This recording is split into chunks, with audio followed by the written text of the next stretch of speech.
Fellow auto detailers, welcome to the show that features interviews with today's most successful auto detailers.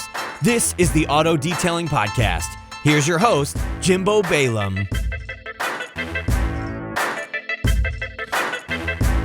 What's going on, everyone? Welcome to this episode of the Auto Detailing Podcast, episode 300. This is incredible. To be honest, I can't believe I made it to episode 300, but here we are. I'm excited to have this super duper intimate conversation, and the best part about this episode is that it's really going to enable you as a listener to just be a fly on the wall. This episode was actually conducted about 4 weeks ago, up when I went to the Pebble Beach concourse. The whole purpose really of me going up there was to experience the show and all that, but also there was this extremely special guest, and the timing just worked out perfect all the way around, and it really was just meant to be. And the interview that ensued was nothing short of incredible. The day that was spent with this person was incredible. And I think a friendship has been built, and at least the foundation has been laid. So I'm really, really excited to let this episode play out. And it's a little rough in the beginning, and there's some wind. We're outside, we're walking, we're kind of finding a spot to settle in. But I really wanted to leave it in because it really helps you as a listener to put yourself there in this conversation with us. And I think you guys are going to be really, really excited about that. So product of the week, even though it's episode 300, still not going to short you guys of the product of the week. Product of the week from autofiber.com is the Big Thirsty. It's a 36 by 24 waffle weave towel. And the name Big Thirsty doesn't even do it justice. It should be like, I don't know, this thing just sucks water. And you can save 20% and get free shipping on this product. It's the Big Thirsty. It's a drying towel. So you could save 20% on that at autofiber.com if you use offer code Jimbo. And as my previous rants about shipping cost and all that sucks, that's why Autofiber is giving you free shipping. And as a bonus, if you use my offer code, helps us track where the sales are going, you are going to get an additional 20% off. So look for the Big Thirsty. It's a ginormous drying towel. Can be yours. All right, this is episode 300. I hope you guys enjoy it. Please give me your feedback on my Facebook page, Auto Detailing Podcast, or that would be facebook.com/Auto Detailing Podcast, or I guess you can go to autodetailingpodcast.com. But without further ado, here is the founder's story with none other than Adam Pitale, live at Pebble Beach Concourse, actually sitting at the Bentley House. Which is pretty crazy. So this was a whirlwind weekend for me all around. So here is my sit-down conversation with Adam Pitale from Adam's Polishes on how he started his company, sitting in front of the Bentley House at Pebble Beach Concourse. I couldn't have got any further out of my element, so I hope you guys enjoy this interview. Here we go. One last thing, I just wanted to hop in here before we get started because I forgot to add it in, and then when I went back through the editing, I wanted to make sure that I told you guys before I started getting the notice, and that is that there is some wind. I didn't have my windscreen on my digital audio recorder, so there is a little bit of wind, mainly in the beginning, mainly only in the first 5 or 10 minutes. So if it gets annoying, I'm sorry, but I promise it's not the whole interview.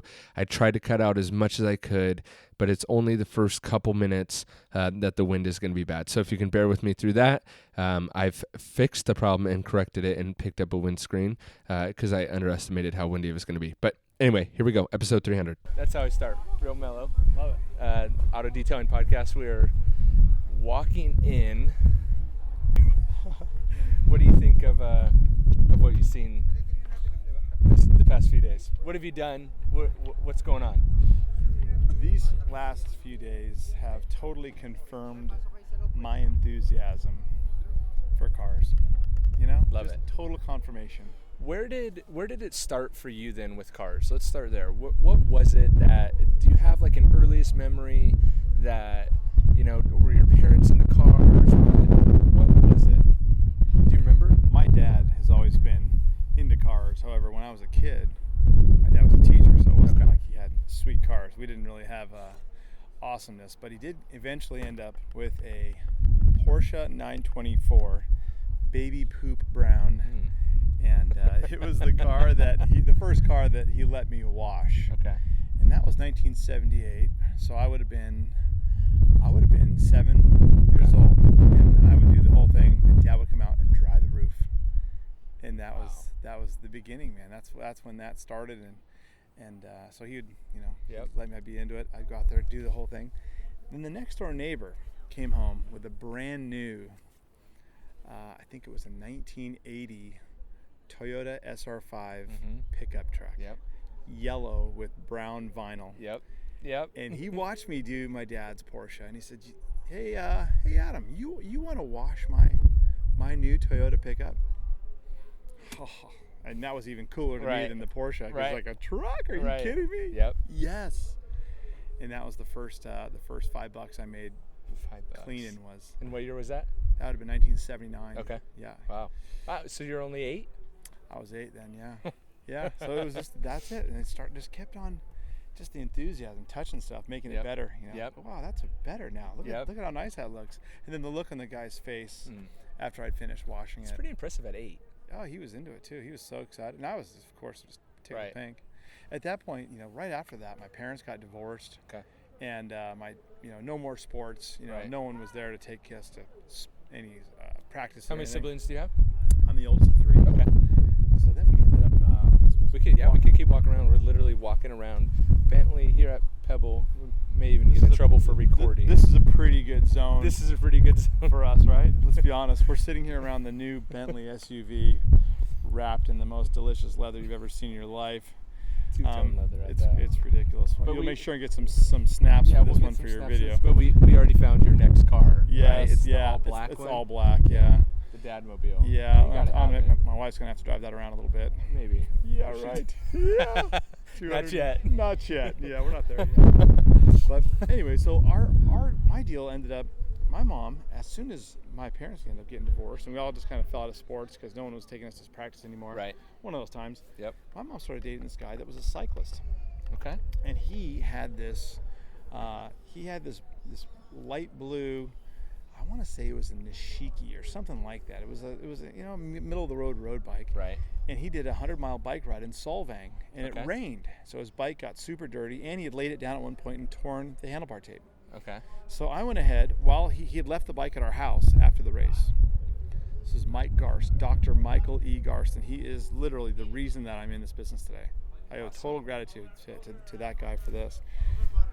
So I went ahead and cleaned his bike. I cleaned it completely. How old are you at this point? It was probably 1980. I was probably 9. Okay. 9 years old. Progressed pretty quickly. Yeah. Well, and this is like the world happening around me. Parents getting a divorce. Totally. It wasn't like I didn't schedule this. Totally. This was just the accident. Yep. Well, I went ahead and did his whole bike, and I retaped his bars. I'm friends with a guy, Jim, who owned South County Cycling. It's now called Buy My Bikes in San Juan Capistrano. And I'd go down there, and Jim would let me assemble new bikes out of the box to get the bike parts that I needed for my bikes. So I had Schwinn's. I've always been a Schwinn guy. Okay. And I need new pedals. And I'd go down there, and I'd say, "Hey, Jim." He'd call me Gherkin. "Yeah, Gherkin, what's up?" I go, "I need a new pair of pedals." "Oh, okay. Well, you assemble these new bikes." He sold new Fuji bicycles. So I'd take the bikes out of the box, assemble them, tighten them, do the brakes, run the derailleur cables, mount the bars, the seat posts, put on the pedals. And he'd let me do that for parts and tubes or tires or handlebar tape or whatever I needed. Right. So he was just awesome, and he'd let me do that. And it was a cool deal. So I'd go down there, and so I went and got the stuff for this Dr. Michael Garst's bike and turned his bike around. Well, turns out that, who knew, but Mike is on a team at Allergan Pharmaceuticals with like 100 other doctors who are all cyclists, and they all ride together. Now listen, I didn't. Right. I never in a million years would have guessed that. Right. Couldn't have known. Right. So he ends up going and telling everyone, "Hey, this kid is a bike detailer." A bike detailer. Yeah, this kid's a bike detailer. Right. So you need to, if you want your bike turned around, you want your chain pulled off and scrubbed with a gasoline and a metal brush and relubed. This is the kid. He's gonna wax your frames, he's gonna clean your bikes and retape your bars. Wow. replace the seats, go get, you want new, and at that point there were leather straps around your toe clamps. Okay. There were toe clamps run with leather straps. Okay. And Campagnolo had the ultimate ones, but Okay. so those wore out. Your leather straps, especially in the weather, Right. they would wear out. Right. So I'd replace the leather straps on the clamps and things like that. Wow. So he goes and tells everyone in the world that I'm the prodigy bike detailer. Yeah, I'm a manual laborer in a bicycle epic proportion. Yes. And anyway, so my mom started bringing home bikes for me in her 75 green Volvo wagon. Yep. And she'd bring them home. And she'd bring home more. And she'd bring home more. Wow. And the business was going really well. And I remember one week she didn't bring home that many. And I said, I need an advertisement, Mom. I want to put an advertisement together. Can you help me make this advertisement? It's back before any sort of computers. Right. So we created this. We created this pretty awesome little advertisement. She really created it. Mm-hmm. Took some stuff out of the phone book, a high wheel bike, and Adam's bicycle repair and cleaning. Wow. All work completed in 2 days. Satisfaction unconditionally guaranteed. Contact Adam Pitale at 714-496-1311, my phone number, or contact Marianne Pitale at extension 4882. So that was my mom's desk. Okay. She was a receptionist at Allergan. Okay. And interesting. So she would then take the phone calls. Yep. She would take the bookings, book the my bikes, and all of a gosh. sudden, boom, business went gangbusters again. And I was Wow. pretty busy doing Right. bike detailing. Do you remember what you were charging per bike? No, it was all different because different people wanted different things. Got Some it. people wanted just wanted to have their bikes detailed, Right. cleaned. Other people wanted the tires updated, so they'd send home a bag of new tubes, new tires. They wanted to change the color on the handlebar tape. This is when tape, Yep. right about when tape was going from hard tape to the soft Okay. cushion tape. Yep. And cushion tape was just coming on. So a lot of people were like, I want to go to the new cushion tape. Okay. So this was during that sort of Perfect. whatever, And how did revolution. where did it progress from there? Obviously, you go to middle school, high school. Yeah. Where does it start transitioning to Cars. or car care, stuff like that? I was about 11, and at that point, my parents moved to parents got divorced, Right. and my dad moved to an area of like townhomes. Okay. So a whole bunch of houses Right. in a little neighborhood. Right. So there's like a Target-rich environment. Yep. I was able to go out and do that, and then so I went and made little advertisements, and I went and put them in everyone's mailbox. Similar. Right. Yep. Adam's detailing. Right. you know. Right. And I'm 12 years old, and I'm able to drive the people's cars from their house to my house Right. and back. And it was just incredible that I had the opportunity that people would let me drive their cars. Right. So for me, I could do it for free. Right. Because just driving all these Yep. awesome cars Yep. was like wonderful, and any car was great. Totally. So that's kind of how it progressed. At that point, I ended up in a situation where I had the entire area. It was called Mariners Village in Dana Point, California, and Mariners Village was pretty shiny. The whole neighborhood. Right. I got anybody who would pay to have their car done. I'd pretty much You had nailed it all that. dialed in. Nice. There was no competition. Right. It was me. Do you remember what products you were using back then? Or Mothers. Okay. I was using Mothers like crazy. Okay. And Mothers was some stuff, and then really what ended up coming on was Dur stuff. Okay. And Dur shiny stuff is this company that was started by this guy Yep. named Dave Herbert, who's amazing. This guy, he taught me how to demonstrate and everything. This guy was selling his stuff at Bill Yates Porsche Volkswagen in San Juan Capistrano. Okay. And he literally ended up with a partnership with Bill Yates, and I could ride my bike to this place to get my car polished. It was easier access than Okay. I didn't have a car. You Right. can't drive. You're 12. Right. So I started using all this Dur stuff, Dur Okay. shiny stuff, which was even better than Mothers, Right. because it was a little higher end, and it was Okay. German, even though it was made in Right. Santa Fe Springs, California, right? Not exactly, kind of German. Hey, everyone's got a story. German, yeah, it's German. Sure, why not? So anyway, it was great. That stuff was awesome, and Dave was just a wonderful guy. I'm this little kid, and he'd help me Right. out. He just, I'd buy a bottle, he'd give me a bottle free type Yep. thing. Yep. He did this Dur vinyl stuff, Dur shiny stuff, Dur tough stuff. Oh wow. All this Dur He stuff. had it all. He did a lot of great things. So Dave really helped me, because he'd say, hey, Adam, try this, and here's a new thing, try this. So I did, and the business grew. And when I turned 12, I met a kid in the next neighborhood over, there were little nicer houses. Right. His name was John Hodge, and John Hodge had a Volkswagen Beetle, a little red bug. And John would come over and help me detail cars sometimes, and then we started end up getting people that requested us to go to their house to detail because they didn't really want to drive their cars, Right. or they had 2 or 3 cars, and for us to Right. go get them, it was further than I could drive as a 12-year-old, in the neighborhood. Yeah. You know, it's That was crazy. outside the gates, Yeah, early- outside the walls. Yeah, early 80s, a Right. lot of stuff was Yep. could slide.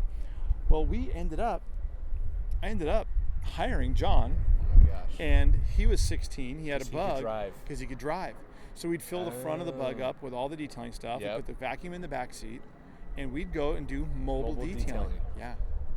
Wow. And it was just awesome, man. I mean, I was 1982 or Right. 83, and Wow. and then that really opened it up, and Okay. then the business grew quite a bit then. You know, Right. and when I turned 16, that was 87. I had a pretty neat business going. I Yeah. turned 16. Bet. So I- you've never worked for anyone else? I've never had a job. No, I never took a Wow. paycheck. you Right. know. Right.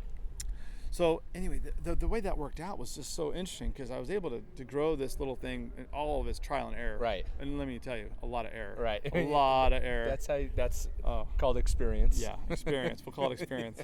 Yeah, a lot of whoops. Yeah. Whoops. Shouldn't have cleaned the engine on that 560 SL Mercedes. Yeah. Hopefully Oh. they don't see that. Yeah. Oh, I had the Mercedes-Benz station wagon repair, the mobile repair guy, out to my driveway. A couple times. Whoops.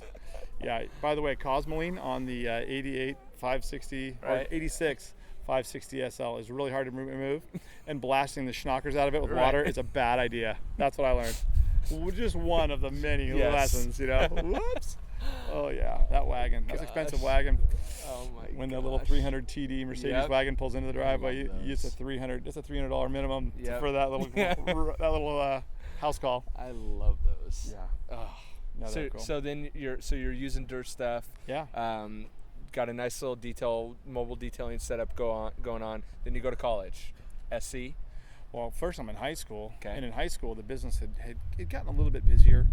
I started going around and finding that I can't really drive around to I can't get as many cars done because Right. of the drive time. Right. Right. I'm living Right. in Dana Point. We're detailing all over Southern California, but Right. really it's so hard. I shouldn't say Southern California, Orange County really. Right. But the more we drive, the less we make. Right. You know. Yep. So we started focusing on limousine fleets Interesting. because there are tons of black, swirled up, scratched up cars, Right. and the white limos. And back in the 80s, there were a lot of white limos Right. still. They had the white tops, and they Yeah. were dirty, and Yep. they looked bad. So they ended up in a situation where the limousine company was easy to achieve because I'd go meet the owner of the limousine company, and I'd offer to do a car for free. Mm-hmm. And that's how that limousine company Free always gets people. Oh, it does. Yep. And you see him. I'm looking at a fleet. I'm like, how about Right. I do this one? Because I know Yeah. exactly how to knock Yeah. out all the swirl marks. I'm going to Exactly. scrub that top. I'm going to do Yep. whatever. Get the puke smell out with Yep. the. So I went out and started doing those free details, and those free details really grew the business. So I'm in high school, and in 1987 I turned 16, and I had 2 guys that were going to the local community college called Saddleback Community College, and I hired them. They had a Volkswagen bus, More room. more room, and I had them scheduled to go detail these fleets. So they go to one location and Yep. detail all day, Okay. and that made it a lot easier for us to sort of grow the business, Right. because the fleets gave us the ability to drive less and detail Right. more. Okay. So it was a pretty good gig, and we really grew the business like that through high school. And, Yep. and I had Mr. Chambers was my teacher. Mr. Chambers was the coolest teacher ever, but he was the kind of teacher you don't want your kids to have, because I would go to Costco. Right. It was then called Price Club, Price actually. Club, I remember. Yeah, Price Club. I get all my Simple Green. I Yeah. always bought Simple Green. Okay. I love Simple Green, by the way. Those guys are awesome. We sell competing products now. Right. But That's okay. they're They wonderful. can still be cool. Jeff Hyder, the president of Simple Green, is wonderful. Yep. I live Help me go. literally a half mile from their Oh, yeah. their building. Isn't that a wonderful spot? Yep. Killer spot. They chose their location well. Yeah.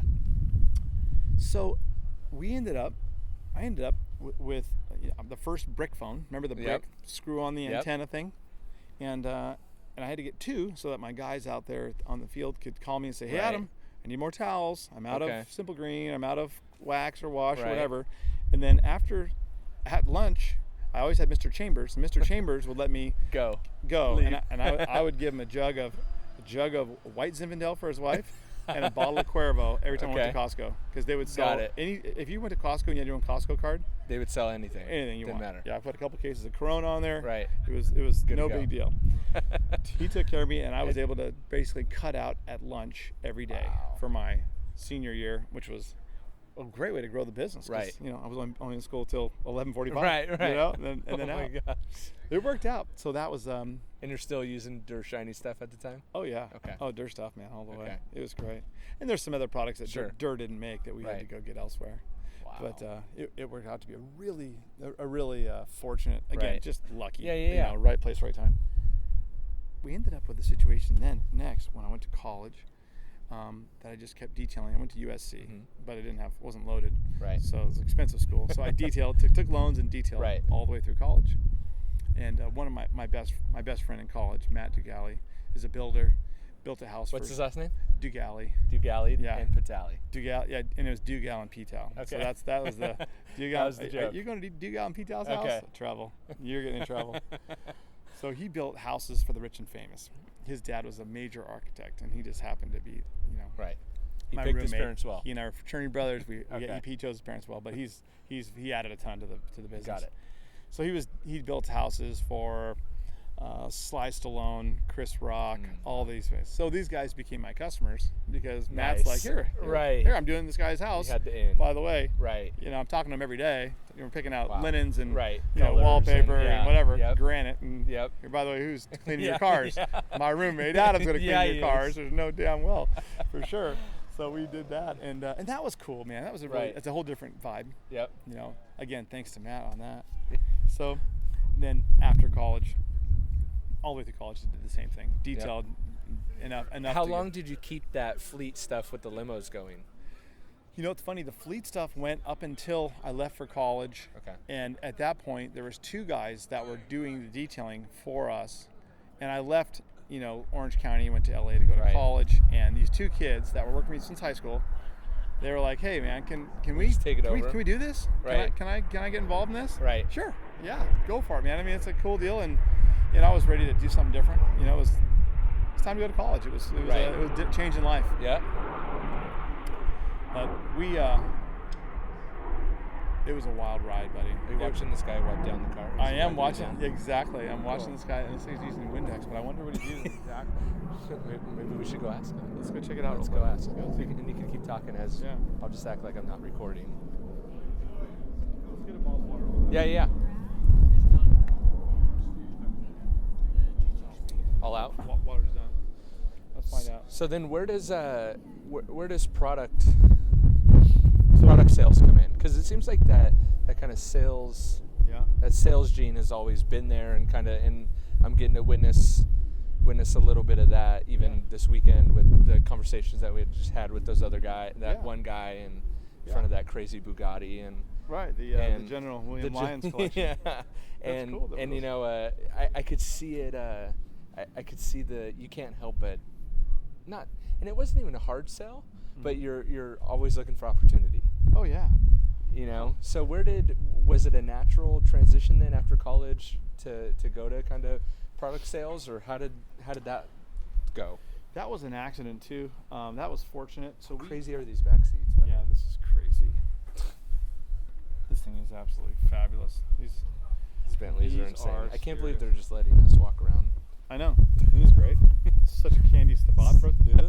We can sit on this bench right Yeah, there we and can. hang out. Let's see if there's any more waters in this thing. I think the water game's over. Yeah. Well, so we'll have a seat. So basically, when it came time, when I graduated college, I had to get a real job, and I had to try to figure out how to do it. But instead of taking a real job, I tried to sell some real estate. Okay. Selling real estate is not a job. It's you sell something, you eat what you kill. Right. Yep.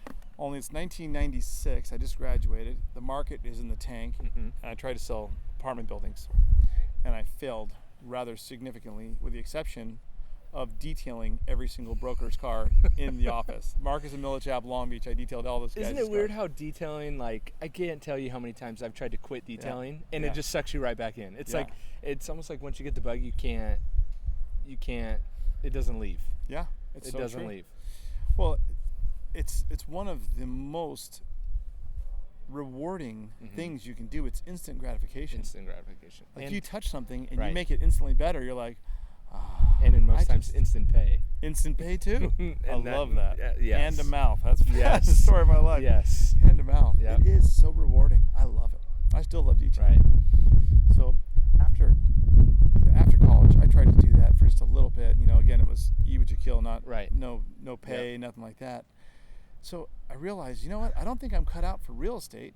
I'm really bad at it, and I have no passion for it. Right. And I know these guys are making big money, but they're all a little bit douchey. Right. A little bit kind of douchebag guys. Yeah. Like, gosh, I'm not. I made a few good friends there, but there's definitely all the top guys. Right. Were so crooked. Right. I'm like, I don't think that commercial real estate's necessarily in my game. Right.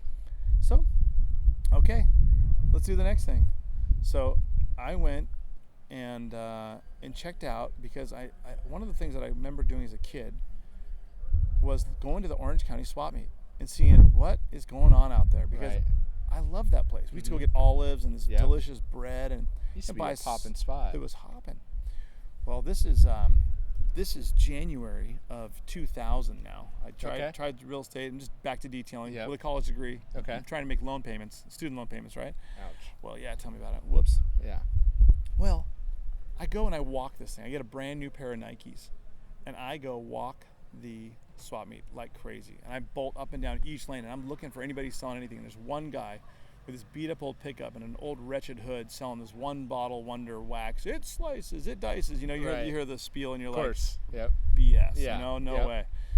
And it's white chalky crap, and I'm watching him try to get the towel wet before he wipes it off, so the powder doesn't go everywhere. Right. And it was just like, it was time for this guy to be done selling stuff. Right. So I'm like, you know what? I bet I could sell dirt shiny stuff here. I know I could. And if I keep selling real estate during the week, I can come out here and do this on the weekends. And I sold one building ever, and got my little tiny paycheck, and was able to kick open the Der Shiny stuff shop at the Orange County Swap Meet, and that started on February 6th of 2000. I opened up. You'll put this image up because I'll give you the picture. But it's a picture basically of a folding table with a piece of paint throw, kind of like the crappy orange and white cloths you get from Home Depot when you're painting. One of those over the table. The throw cloths. Yep. And like one bottle of each of Dirt Shiny, Dirt Vinyl, and Dirt did he loan you the product and said, absolutely. Absolutely. And he came out with me. Oh, okay. And Dirt Dave came out with me. Dirt Dave came out, and we set up together. Wow. We set the hood on fire. We spray painted it. We sprayed lighter fluid on it. We rubbed road tar on it. Sounds like Facebook ads I'm seeing right now. Dude, it was hilarious. Dave was such a funny guy, but he taught me everything about how to demonstrate and sell car care products. So again, when I say, what got me into this? Right. Pure 100% luck. 100% luck. Right. From just people that I ended up getting close to that were super, they figured it out. They nailed it. Right. So Dirt Dave had it figured out really well how to do. And he was doing good, selling products and stuff like that? No, he wasn't. He was doing terrible. Okay. The company, Bill Yates, old man Bill Yates of Yates Porsche Volkswagen, died. Okay. And the thing went to probate or something like that. And this guy that owned a wheel and tire shop in Costa Mesa bought it at an auction. This company at an auction for like pennies. Right.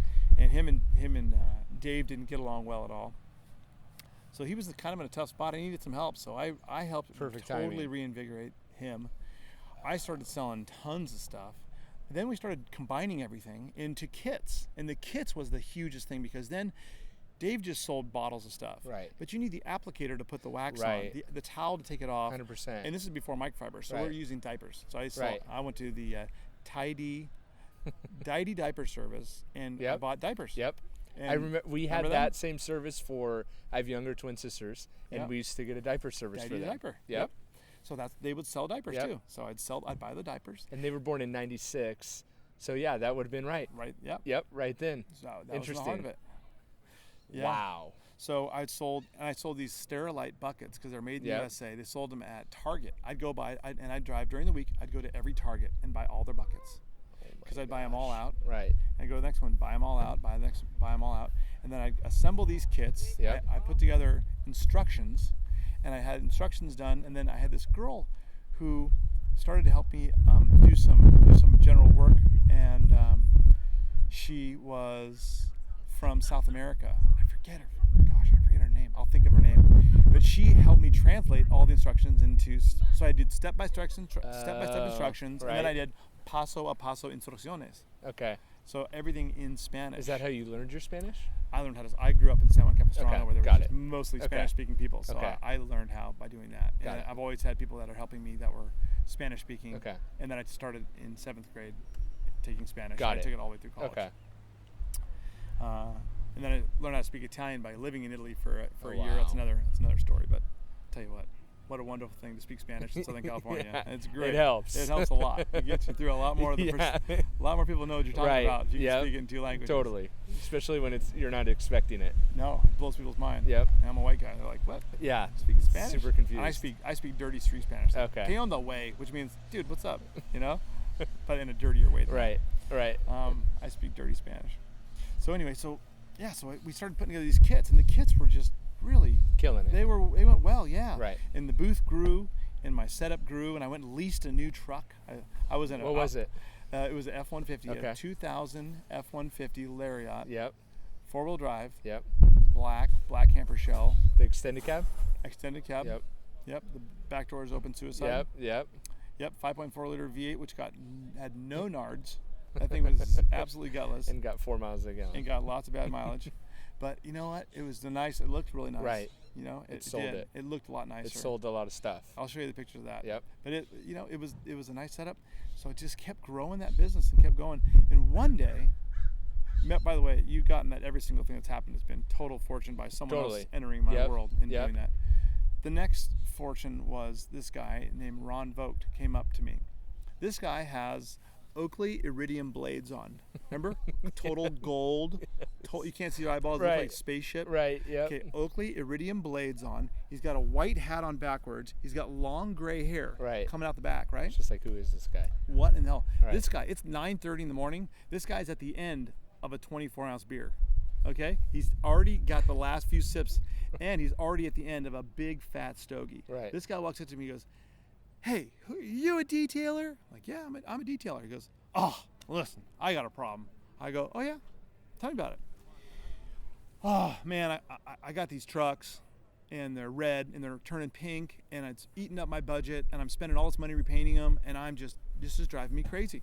I need help. Do you think that you could maybe detail one of these trucks and see if you could fix it so I don't have to?"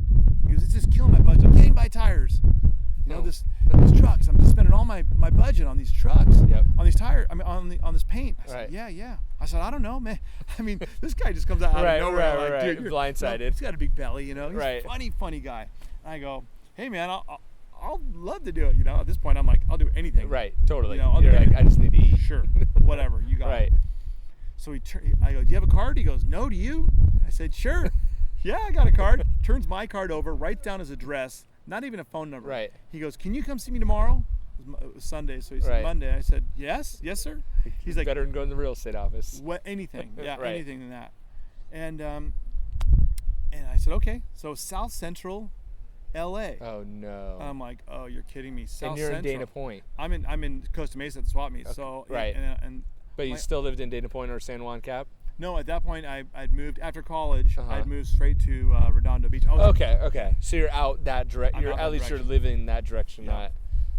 Yeah. Okay. And I've got my first warehouse, which was 1,000 square feet, and I built a loft upstairs. And you're living there. And I lived in it. I lived in it for 3 years, right on the railroad tracks, 3645 Inglewood Avenue, number 12. Oh my And gosh. it was on the railroad tracks, right at Inglewood and the 405 freeway. Yep. Right on the railroad tracks. It was the loudest Do you ever place go you'd ever back live. by? Absolutely. It's crazy to see, and I love it. Total like, if you ever want to feel like grounded. And Right. That's humility. That's awesome. I'm glad I did that. You know, it's Yep. like total. That's very Humbling. That's a way, very humbling. Yeah. It's absolutely Yep. very humbling. So, we ended up at a situation where I go see this guy, and I go to that address, and at that address is the Coca-Cola bottling plant. Oh crap. And I pull in, and I'm like, no effing way. This is No crazy. way. So I pull up to this address, and there's these guys working on trucks. It's the maintenance yard for Coca-Cola. Okay. They had all their union working dudes working on these trucks. And I walk in there, and I pull up, and I park, and I go, "Hi, I'm looking for Ron Vogt." And this guy comes walking out, you know, white shirt on, super clean cut, gray hair. He goes, "That's me, son." You're like, no, it's not. Oh, dude, that's hilarious. Oh, what a difference a day makes, right? What a difference a day makes. Right. Oh, dude, this guy cleans up well. Turned it around. Totally. I'm like, what? You're like, Ron, it's Adam from the swap meet. He's like, oh yeah, come here. Grabs me, throws me in a golf cart, and we just bolt off. And he's like, all right, look at all those trucks. Boom, we're just going through the fleet. And all these trucks are literally turning pink. So the whole front clip is pink on all these trucks. They have the white little Astro vans and Aerostar vans. Yep. They were the ones that service the local liquor stores and little places like that. They'd refill the small places that you couldn't pull a big full-size truck into. Well, he's walking up and rubbing his fingers on them, touching them, and they're chalk. His fingers pulling white off. He's like, look how oxidized he is. He goes, I'm spending my whole budget painting these vehicles. It's driving me crazy. He goes, what do you think? And I says, I'll be honest, Ron, I don't know, but I'll help. But I'll try. I'll figure it out. Right. I'll figure it out. Oh I will eventually.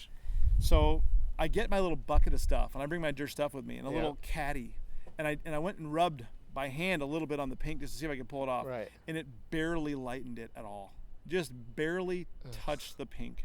Turned it dark pink instead of light pink. But I didn't do the thing. Right. And he looks at it and he goes, gosh, you'll figure it out. Let's go. Come on.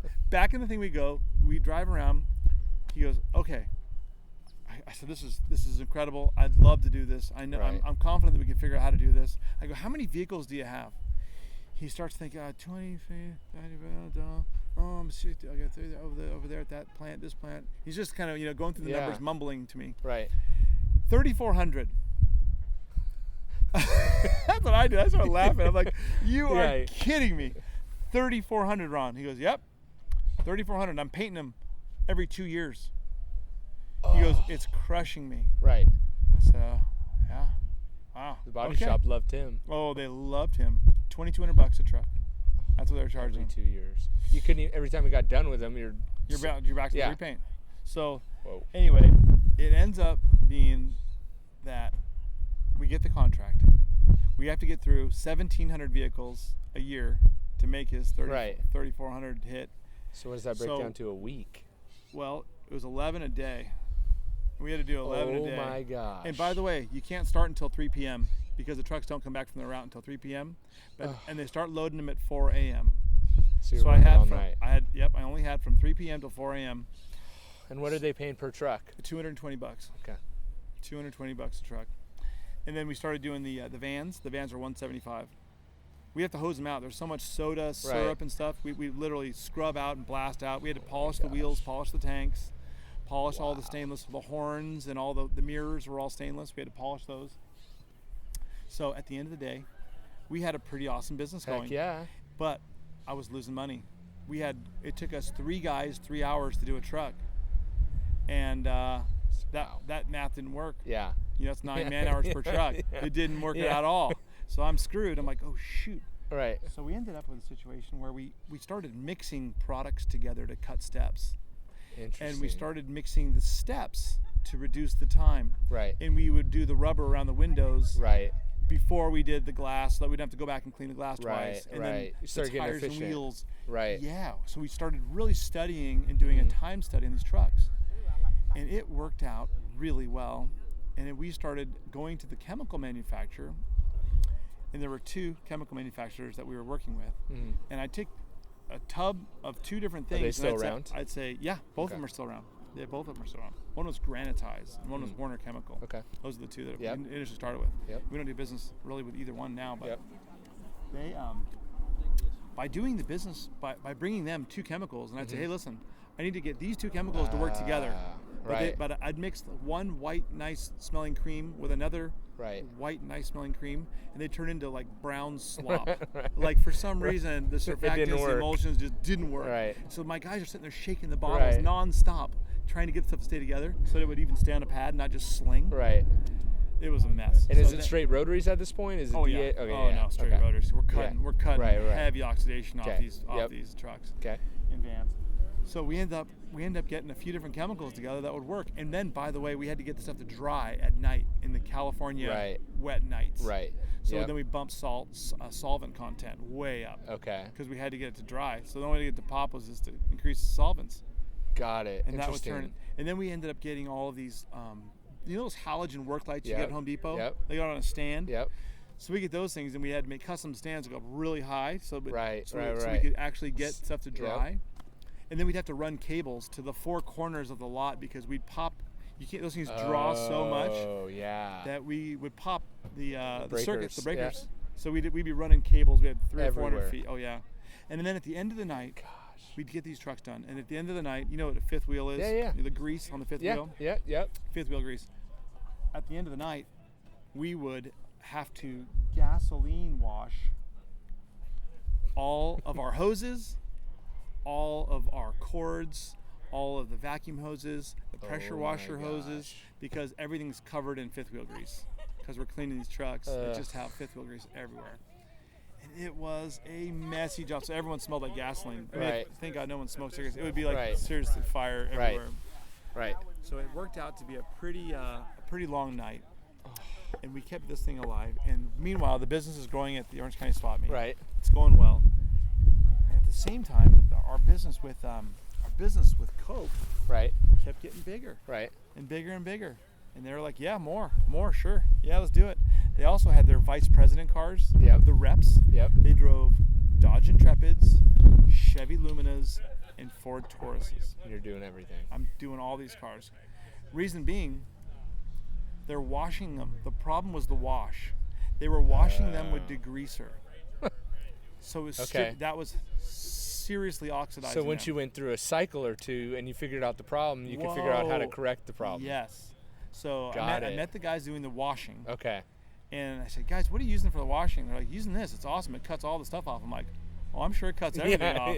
Literally, even cuts, the paint. It destroys them. Right. So we ended up working together and going to the chemical company and saying, guys, here's the soap that we need. We need a wash and wax soap. We need a soap that's not going to be a high pH stripper soap. Okay. Let's get a soap that's going to be a little bit less. Because then after a couple years, this could turn into some seriously profitable stuff. Right. Selling chemicals. Well, it worked out to be a pretty interesting deal, and we kept growing the business. Kept growing the business, and then we picked up one more account, which was a really neat account, and that was UPS. In UPS, the fleet business for me was so smart because you could go to one place, you could get a lot of work done. UPS found us. They were having problems with water scale on the windows, and then of course they were taking out trees, so they were scratching the sides. Yep. So they were to refurb a car. They were actually replacing glass at some points. Oh my gosh. They were driving them through. They were driving through the daily wash, making an absolute mess. Right. And they let them spot. So we went in and buffed the glass out. We would acid wash sometimes the glass. We would do everything and then buff out all the scratches. So between UPS and you had a phenomenal gig going. It was a really good gig, yeah. And then it was so interesting. What ended up happening next was like one of those turning points that again you just can't believe how fortunate it was and unfortunate at the time. Right. Coca-Cola had an explosion at a plant while we were there. So we go to plant. Okay, we go one plant, like let's say Downey, we did all of Southern California and one plant in Vegas. Oh wow! So we did Rialto, Downey, Torrance, or was it Lawndale or Gardena? I forget where it was, but it was near in our backyard. So anyway, we go to one plant and just work there until all the trucks are done. Go to the next plant until the trucks are done. Well, there was an explosion. A propane tank had exploded. It blew a hole in a wall. It blew over some pallet racking on the inside of the wall. The guys come over and said, "Hey, Adam. Yeah, I kind of need you to get off the premises right now." And I go, "Oh yeah, why? What's up?" He's like, "Well, I just checked our records. We don't have your workman's compensation insurance on file, and if you don't mind, I'm gonna need you to get off the premises, quick." Like read between the lines. I go right now. I go, "No problem. We'll just finish this truck." He goes, "Oh no. You're not finishing this truck. Right. You're getting off the grounds right now. Like you're gone. Right. See ya. Yeah. Pack up your crap and get off here. Hurry up. OSHA's about to be here, and we need to be free of any additional liabilities. Things." Yep. We're like, "Okay, fine. You got it. Done. We're out of here." So we bolted, and we came back, and they said, there's been a change. We've reviewed. Our labor union has reviewed your contracts. They're allowed to audit contracts. Right. The labor union has decided that they could actually do this work. Of course they could. And they could hire labor. Right. Now that you showed them employees. How to do it and their issues. Yep. And we could do that. And now, of course, the trucks weren't oxidizing as fast because we've gone from degreaser to normal soap. Well, in 2005, we lost the account. Wow. But could you still supply them with chemicals? And we only aligned them with our chemical manufacturer to buy the stuff. Oh, no. And what the chemical manufacturer did was they took amazing care of us. Right, of course. But they were, they're like, they had, "See hey, ya, Adam." thanks, we're buying this Right, stuff. right. And it was the truck wash company that was buying it, not Coca-Cola Got it, buying it. So okay. they didn't see it as Coke buying. They saw Right. it as, Sure. called Great White was the wash company. Okay. Great company, and a great guy owned it. So, bottom line, it went away. And at that point, Ouch. we had changed all the chemicals that we developed to detail Coke trucks. Right. Had become Adams because we didn't have a name for it. So I started selling the Adams alongside the Dur stuff at the weekend swap meet. Oh. I tried to buy Dur Shiny stuff. My dad had said, Adam, my dad at that point had become successful. He says, son, I think that you're probably buying more of the Dur stuff than they're selling anywhere else. Right. Why don't you try to buy that company and maybe I'll help you finance it? Well, I offered and they said, oh no, we're quite happy. Dur Dave, but really was his partner. Said, oh yeah, no, I'm quite happy with Dur. Right. Dur stuff's performing quite well now. Right. I said, I know because I'm selling it. I'm doing not to toot my own horn, but I was Right. selling a lot of car polish. What would a solid weekend of sales be? You know what? The $5,000 a day number was the was the good Okay. number. So we had $5,000 a In day. sales. Yeah. Okay. At the swap meets. Got it. Rain would cancel it. Yeah. Rain would be terrible. Sucks. But and then in the off seasons we'd only do $2,000 or $3,000 a day. But it was more than enough money for me to live, Yeah. eat, and enjoy myself in the I bet. warehouse. Yeah. I didn't have no overhead. None. Totally. Okay. Zero overhead. Interesting. Yeah, it worked out well. So at that point, it was a pretty interesting time in life. The deal with we did all the trucks that were at the Oakland, California, or You just ripped is it Velcro? oh yeah, license plate. Yeah, Velcro straight on the paint. Takes all Interesting. kinds. Yeah. Well, anyway, so the UPS guys were like, "Hey, Adam, I think that we've got this figured out now. We know how to how to soften the water." So we're like, "Okay, so." So you're out. So we went Two from biggest accounts. we did a little over $1 million in detailing for Coke a year, Wow. and we got down to Zero. And at that point, our and this is a miserable job, Right. mind you. This Yeah, is an it's all night, every night. crap work. I'm smelling like gasoline Yeah. every night. And by the way, I didn't have a shower. I would go to the 24-hour fitness and get a shower at 3 a.m. when I got back, or 4 a.m. and then go to bed. So I was living in my warehouse. So it was an interesting lifestyle. It was a really interesting lifestyle. But and with $1 million in revenue, I Right. think I made $60,000. So it wasn't like I was Right. High on the hog. balling. Right. Yeah, I wasn't living too high on the hog. Right. Pretty humble. Yeah. So after that, it was right about then that it was time to start a website. And This is what, 2006? 2005. 5. Yeah. 04 actually we started the website, and 05 really made it decent. Okay. So in 05, the adamspolishes.com started, and we started selling stuff online. 2005. It was crazy, and you won't believe it. Again, you want to hear a fortune? A little company set up across the street across the walkway from us at the swap meet, trying to test a new toilet bowl cleaner. It was a quick release toilet bowl cleaner. There was a disposable head on the toilet bowl cleaner, and you'd clean the toilet, and you'd pull it out, and you'd hit a quick release, and it would go in the trash. It was a test, a consumer, sort of to test consumer interest in this product. They went and set up at the Orange County swap meet. They set up right across from us, and it was Clorox, and they were testing this new product. Wow. Clorox watches our booth get mobbed, and they're just like, holy crap, who is this company? Meanwhile, Clorox owns Armor All, and they want to go up against McGuire's. Right. So Clorox gets online 2 days later and buys like $5,000 worth of our most expensive detail kits. Okay? Branded as Adams. Adams Polishes. Okay. They buy So our- is Dur stuff out of the picture by this time? At that point, yeah. Okay. Yeah. Because they declined the offer. They declined the offer, Okay. and as soon as I started bringing my own products in, they pulled the rug out from under me and said, "We're done with you. Okay. You're not gonna sell us anymore. You're gonna be selling your own stuff. You don't need us anymore." And no one's ever But heard I of Dur wasn't stuff ready again. and I wasn't ready. I didn't have all the stuff. So boy, that I have. And that weekend, thank God, I'm telling you, God is good. It rained. The swap meet was closed, and I had a full extra week to get labels done for the rest of the products. Oh my gosh. And that was that, man. It was crazy. And the guy that owned that company that had bought it at the auction was pissed off. He was kind of an ego guy. Yep. And he was pissed off at me, and he's like, you know what, no. And then it went away. The company Right. just folded. So did Clorox try to?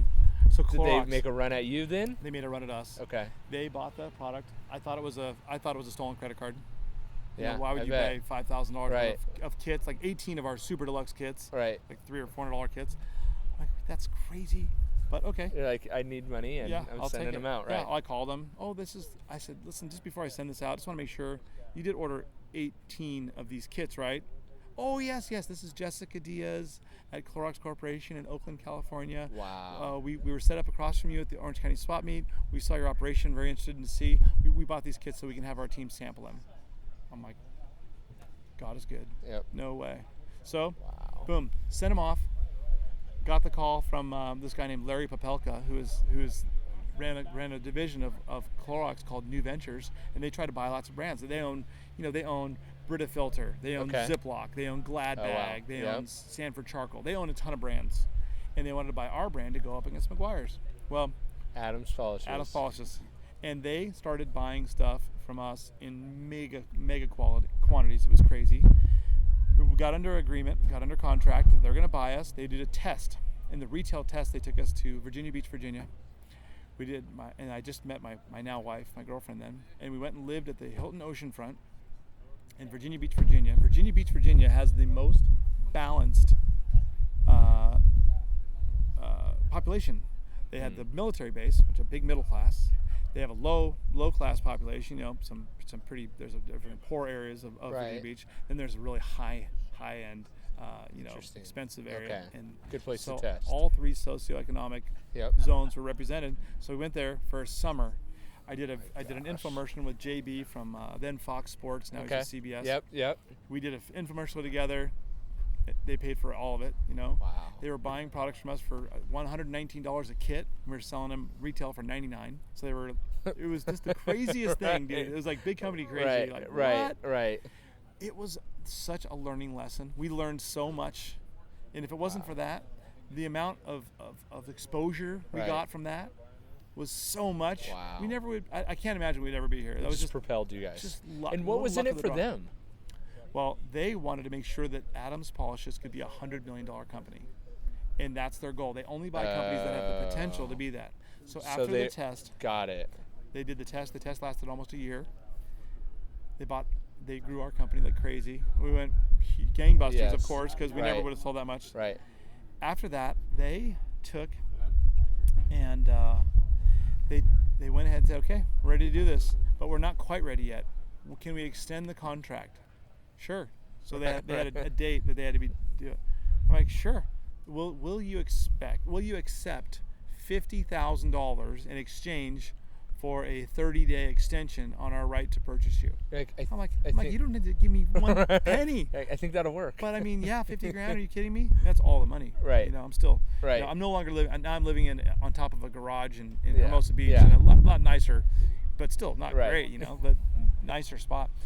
And well, bottom line, they came back. The then CEO of Clorox had suffered a heart attack. He was a total car guy. And I believe his name was Jerry Johnson. Anyway, he suffered a heart attack. And he resigned. He's like, I'm going to hang out with my kids. I'm not messing around with this work thing. I'm done. So they hire a new CEO. Clorox hires a new CEO who was I believe is the vice president of Coca-Cola. If you're listening to this, you can fact check me, make sure it is. But I think it was the CEO of Coca-Cola. This guy came along, looked at new ventures. There were 13 companies in the cooker that they were trying to buy, acquire. Yep. This guy comes in. He says, I don't like that. I don't like that new ventures deal. So he ended up canceling all 13 companies in the new ventures program, and they went and they bought Burt's Bees. Interesting. A much bigger company instead. But Burt's meanwhile, Bees, you worked out. Yeah. But you worked out. It worked out perfect. Couldn't have worked out any better. I couldn't have asked for more. Again, it was the absolute luckiest. You're sitting next to a guy who got fortunate every single day, more every day. It's funny. I randomly know a company that got bought by, or is actually in the process of being bought by Clorox. No kidding. What's the company? We could talk about it off. Oh, We could talk about it off out of here Got because it ties into detailing a little bit, and it'd be actually really cool. But they're in a tiered buying process where actually Clorox has guaranteed a set amount of sales for like 3 years, and then if it reaches the like $49 million a year in revenue, or $50 million a year in revenue, Clorox has an option to buy out. If it gets to, the company has an option to sell it to Clorox. If it reaches $100 million, Clorox can just buy them out, which rings true to your story of a $100 million company. That's their deal. Interesting. That's what they like to see. That but they have to remind me after we get done with this, and we'll talk about it. Very interesting. So that's the boost for Adam's Polishers, and that's all it needed to kind of the initial get through the rough period. Maybe the rough first 5 years or whatever. It helped us tremendously. It was so fortunate. I mean, what luck. Right. Those guys happened to set up across from us at the swap meet. Just what are the chances of that? Right, totally random. I mean, an Oakland-based company. Right. That really, truthfully, a Delaware, of course, quote-unquote, based company. But, right? Because why would you ever be a California with some of the biggest brands in the world. Right. So, they're not in Pleasanton, I promise. No, they're not. No, they're not. So so that happens. Swap meet keeps going good. Do you stop doing the swap meet after you get the big push from Clorox? Swap meet kept on keeping on. It kept on keeping on until 2009. Okay. And at that point, the swap meet it's funny as e-commerce started to come on the strong. Swap meet took it down. It did. Yeah. The swap meet started taking a dump. Because I remember going to that swap meet as a kid and it being just it was hot. Yeah. And then I remember little by little, spaces would open up, and then the last 2 rows sucked, and then they'd bring in the rope a little bit further, Exactly. Do they even do it anymore? I don't know now. I thought they started doing something else over there. Can't remember. I should know, but no, I don't know, because it went down to where there was mostly blacktop and hardly any vendors. Yep. But anyway, we ended up, our e-commerce site started to pick up. Still did some detailing, but not a lot. And you had to get out of California. And that was the time that we decided, we should, as an e-commerce company, being based in California was a penalty because we couldn't get products to either to the East Coast quickly. Too far. Another couple things that happened that were just ridiculously fortunate. One, I'd go to Barrett Jackson, and going to Barrett Jackson, I went there just to go check it out. I just drove my truck out there, and I was handing out samples in the parking lot. Oh my gosh. And this guy comes up to me. He's got trailers, aluminum trailers stacked, like 10 brand new aluminum trailers stacked on top of each other. And he watches me. I'm walking around wiping all these, because Barrett Jackson in 2002, they used to unload the cars on the dirt, and they would be parked on the grass. So the cars are just dirty by the time they got off the truck. They're dirty. Right.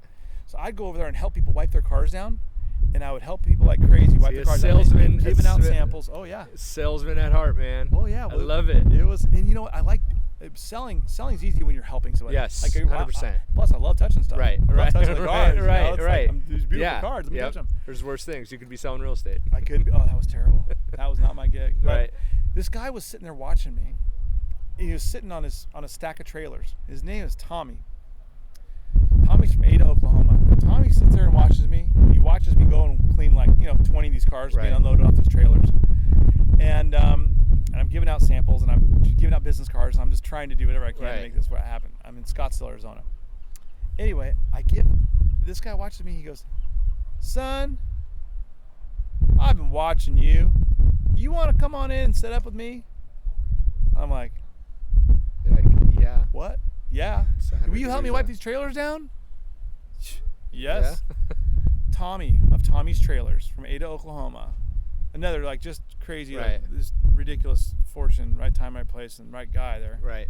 This guy brings me in to Barrett Jackson and lets me set up in his booth and sit there and sell some stuff and give out samples inside of Barrett Jackson.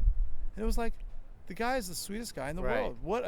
Literally, that was another next level bump. Right. And then that in that auction business, I learned so much stuff, and then I met his son, Rusty Hudson. Hilarious. He's like, "Adam, you got to do Carlisle." Oh, Rusty's hilarious. These guys are a lot of character. Right. Let's just talk about a lot of character. Tommy's Trailers, Rusty, Tommy. These guys, he's like, "You got to go to Carlisle, Pennsylvania. We got to do the Carlisle shows." Okay. So, boom, I got to Carlisle, Pennsylvania once, set up there, do a show.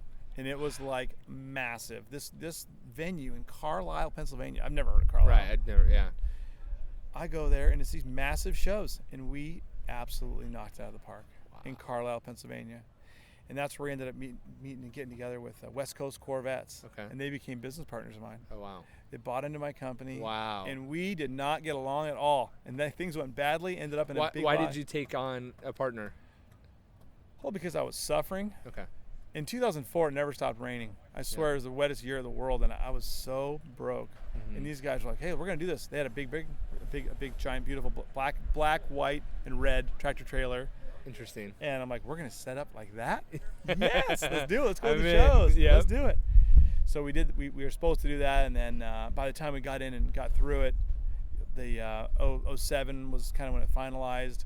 08, the market crashed. Their business went into the tank. And they were struggling. I was struggling. Everybody was struggling, and then partnership fizzled, and I went on my own way and bought them out. And got it. yeah, So, nice. it was one of those stories. But right. But the whole going to Carlisle was amazing. Wow. What a total change, and it changed our company from a Southern California company to a nationwide company. And we started realizing that we're shipping stuff so much now. Right. We started shipping. Our website got busy. Yeah. Shipping. Well, It doesn't make sense to ship from one side of the country. exactly. Yeah, the California to Pennsylvania, Right. And people came from all over Canada, Right. New York, Florida, all Yep. converged on Carlisle for these shows. Wow. So it was time to pack it up. Yeah, And like, that's how okay. you landed in Colorado. Yeah, my wife, my then girlfriend, and I started looking at places to be. We said we got to get west, we got to get east. We're too far right now. And she's from Idaho. She's from Idaho. So she was a long way from home. She didn't want to be in Southern California. We were in a lot of traffic, a lot of smog, and people quality is a lot different in LA than it is in Colorado. 100% hate LA. So we packed up and we moved, man, and it was we moved in 2007, and then the company moved in 2009. Yep. And that's a whole story. That's a whole other story. I told you a little bit about it. We heard that over crazy. lunch. That was insane. Yeah, it was just one So of those. take us up to speed. I want to go like where Adams is. I know we're gonna jump over a million different things, No, and it's too and long I'll have to come out to Colorado, and Oh, you have to. we'll do it. Check out the facility. Yeah. But so where what I really want to hit on is like where is Adams today, and then where's Adams in 5-10 years? Where do you see it going? Where do you want to be? What's the pipe dreams? What's where's it at today? So today we have been crazy blessed. I mean, the business has grown really, really exponentially. Yeah. I think that we are going to be 4 times the size in 2017 that we were in 2014. Wow. So it's really had some incredible growth. You know, part of the deal, honestly, I quit drinking. I started taking the business way more seriously. Okay, that may help. You know, that really did help a lot. I trust. When you trust don't me. face plan into food and stuff. Yeah, making bad choices doesn't help your business at all. So I took on a business partner who's an investor who's extremely shrewd and a really bright guy. This Scottish guy. He was the CEO of Coors Tech. Okay. And just a bright guy.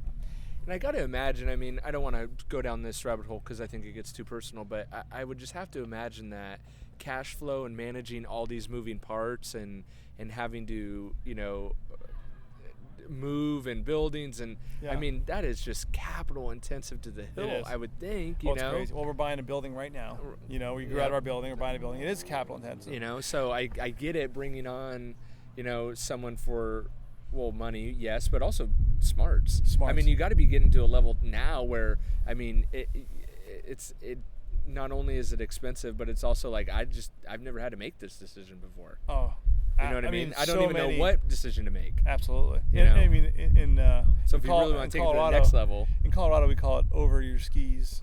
You get a little over your skis. You know what I mean? You're and I was over my skis. Yep. I'm well over my skis. Yep. Remember, I'm a detailer. Yep. I am a detailer. Yep. I'm a sales guy, but I'm a detailer. Yep. So a couple of the things that we were able to do that really helped us grow massively. One, our relationship with General Motors. We're the official car care products for Corvette and Camaro. They now stock all of our products in the GM distribution centers around the country. That's helped us grow a lot. That's been a really I can imagine. It's been helpful. Yeah. They use our products in the Bowling Green Corvette plant. That's kind of a cool. That's just a cool to say, yeah. But then it also, when people are considering buying a new Corvette, 100%. the Stingray happened to be a super successful launch. Okay. The C7. Yeah. And that was love that car. Again, when I tell you, please, it is we're the recipient of good fortune above all else. But it just so happened that we got that deal to be the official car care products of Corvette when the C6 came out. Right. And then the C7 came out, and all of a sudden it blows up. Right. They want to know what to use. Oh, what are they using in the plant? They're using our stuff. It just was like such a win. Wow. And it was just fortunate. Right. It was just fortunate. Yep. Good fortune. Wow. So that's part of what's going on. So moving forward, you say what's going to happen moving forward, and our relationship with OEMs is growing a little bit now. That's the main more than focus. ever. It helps. Okay. Excellence. We provide videos. Our biggest thing is how-to videos. Yeah. How do you get that result you're looking for? How do you fix those headlights? How do you get Yep. those swirl marks out? How do you do that stuff? That's been a big part of our business. Okay. And the fact that I do the videos, and I'm a normal guy. Right. I'm a detailer. Yeah, evident. I'm not Yeah. like some. Oh, let me tell you, I'm the greatest thing. Yep. I'm not the greatest thing. We've been hanging out with the hoity-toities. Yeah, we're hanging out with the hoity-toities, and I'm not one of them. Me and you both, man. You and me both. We're normal. Feet on the ground. I hear ya. Yep. So, those relationships are really helping Okay. us grow Yep. a lot. And it's just, again, pure 100% luck. Right. Just that we showed up at the Having right that. place, Yep. right time, and Yep. God smiled on us a little bit Yep. and really made things come together. But those relationships have helped really make things go stronger. We got some other neat avenues to sell that have become really big, and Yep. even our simple things like our relationship with Amazon. Yep. Amazon's, everyone's like, oh no, Amazon's the enemy, they're putting everybody out of business. Hey, there's some places in America where you cannot take Right. and pay a UPS driver or a FedEx Right. driver to get there Right. cost effectively. Right. I mean, and Right. Amazon's got discounts that no one Yep. else has. They're making those people able to do e-commerce and Yep. purchase online and get stuff delivered. Well, I'm not hating on Amazon at all. Right, They're getting right. out to those people in the middle of nowhere that no one else can get to cost Yep. effectively, Yep. and it's working. Right. So those relationships, Okay. strong, Nice. growing. I've heard some crazy stuff about selling on Amazon and how that works. There's people that have bad stories, but I'll tell you what, our story, at least so far, Yeah.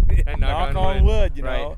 it's been helpful to get to those, because those people complain, hey, Yeah. I can't afford it's $10 for a product and it's $36 to get it to me. Oh, Well, no. that's interesting. I just bought a product 2 weeks ago. It was $17 for the bottle, $11 in shipping, and took 5 days. See? And I said I'll never do that again. Absolutely. That's stupid, because I could buy more product with that $11 that I spent in shipping. Why would I do that? Bingo.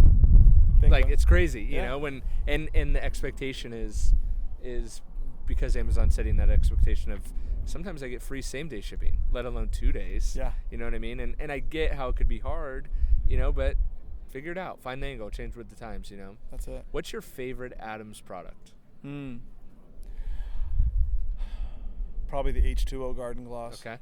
Yeah, it's a pretty neat stuff. It's a water-based sealant, so you spray Yeah. it on a wet car, rub it hard with one damp towel in one hand, finish it off with a nice dry towel in the other. It's such a cool way to make your car perfect. It's so fast. And I'm a car washer. Yep. I'm a car detailer, but Yep. I like to I clean my cars. stuff. Yep. Yeah. Yep. Waterless wash is probably a close second. Okay. I clean all the stuff all the time. Yep. Yep. Literally, I'm always cleaning something. Yep. And I usually, the first thing I do when I drive into work is I clean whatever I'm driving.